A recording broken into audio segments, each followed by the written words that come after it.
نحمده ونصلی علی رسولہ الکریم اما بعد۔ دنیا میں کئی مذاہب ایسے گزرے ہیں جنہوں نے عورت کو مرد سے گھٹا کر پیش کیا، لیکن اسلام محض جنس کے اعتبار سے مرد اور عورت میں تفریق کا قائل نہیں۔ اسلام نے مرد اور عورت دونوں کے لیے ترقی کے مواقع یکساں رکھے ہیں۔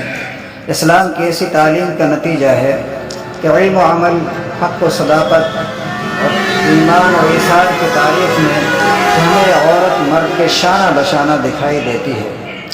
بلکہ سچی بات تو یہ ہے کہ بہت سارے ایسے مرد جن کے کارناموں سے تاریخ جگمگا رہی ہے، اگر گہرائی میں جا کر دیکھا جائے تو ان کے کارناموں کے پیچھے بھی کسی نہ کسی عورت کا ہاتھ دکھائی دیتا ہے۔ عورتیں بجا طور پر فخر کرتی ہیں کہ جب عرب کا ذرہ ذرہ حضرت محمد صلی اللہ علیہ وسلم کی تکذیب کر رہا تھا تو حضرت خدیجہ رضی اللہ عنہا نے نہ صرف تصدیق کی بلکہ پہلی وحی کے نزول کے بعد جب حضور صلی اللہ علیہ وسلم پر ایک اضطرابی کیفیت طاری تھی تو تسکین اور تسلی دینے والی بھی وہی تھی۔ اسلام کے لیے سب سے پہلے خون کا نذرانہ پیش کرنے کا شرف بھی ایک عورت ہی کے حصے میں آیا۔ حضور صلی اللہ علیہ وسلم کی تعلیمات امت تک پہنچانے میں بھی بہت بڑا ہاتھ ایک عورت ہی کا ہے۔ میری مراد ام المؤمنین سیدہ عائشہ صدیقہ رضی اللہ عنہا سے ہے، جن کے بارے میں محدث کبیر امام ظاہری رحمۃ اللہ علیہ فرماتے ہیں، اگر تمام مردوں کا اور امہات المؤمنین کا علم ایک جگہ جمع کیا جائے تو حضرت عائشہ رضی اللہ عنہا کا علم ان میں سب سے زیادہ ہوگا۔ کس کس عورت کا نام لیا جائے؟ اسلامی تاریخ نیک عورتوں کے واقعات اور قربانیوں سے بھری پڑی ہے۔ ان واقعات کا سنجیدگی سے مطالعہ کرنے سے علم و عمل کے جذبات پروان چڑھتے ہیں اور ہم جیسے کمزوروں کو بھی کچھ کرنے کا خیال آتا ہے۔ حضرت خدیجہ رضی اللہ عنہا کو دین کی قربانی میں جنت میں اعلیٰ مقام کی خوشخبری۔ حضرت خدیجہ رضی اللہ عنہا کا نکاح جب حضور صلی اللہ علیہ وسلم سے ہو گیا تو حاسد لوگ انگاروں پر لوٹنے لگے اور حضرت خدیجہ رضی اللہ عنہا کے متعلق بڑے نازیبہ الفاظ کہنے لگے اور کہنے لگے کہ محمد تو ایک غریب اور مفلس آدمی ہے، اتنی بڑی مالدار ہو کر اس سے نکاح کر لیا۔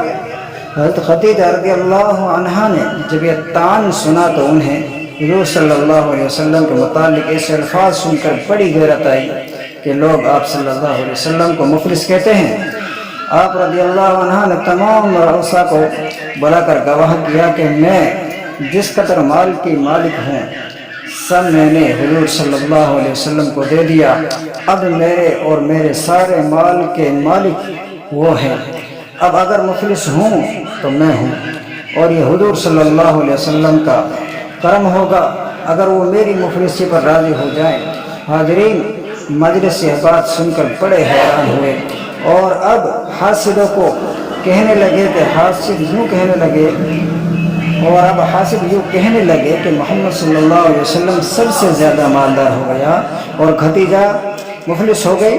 حضرت خدیجہ رضی اللہ عنہا نے یہ بات سنی تو آپ کو بہت بھلی معلوم ہوئی اور اس عار کو اپنے لیے فخر کی بات سمجھا۔ حضور صلی اللہ علیہ وسلم حضرت خدیجہ رضی اللہ عنہ کے اس اثار پر بڑے خوش ہوئے اور دل میں سوچا کہ خدیجہ کے اس اثار کا میں کیا صلہ دوں۔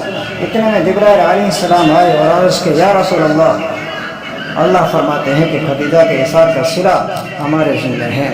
حضور صلی اللہ علیہ وسلم ہمیشہ اس صلے کا انتظار کرتے رہے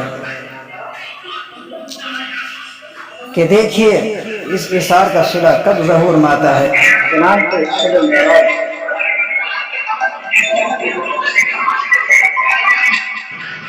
شب معراج جب آپ صلی اللہ علیہ وسلم جنت میں گئے تو وہاں ایک عظیم شان محل دیکھا جس میں انتہائی نگاہ تک وہ نعمتیں موجود تھی جنہیں نہ کسی آنکھ نے دیکھا اور نہ کسی کان نے سنا، اور آپ صلی اللہ علیہ وسلم نے جبرائیل علیہ السلام سے دریافت کیا کہ یہ محل کس کے لیے ہے؟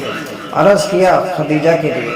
حضور صلی اللہ علیہ وسلم نے خدیجہ رضی اللہ عنہ سے فرمایا مبارک ہو، خدا نے تمہارے لیے بڑی بہترین چیز تیار کی ہے۔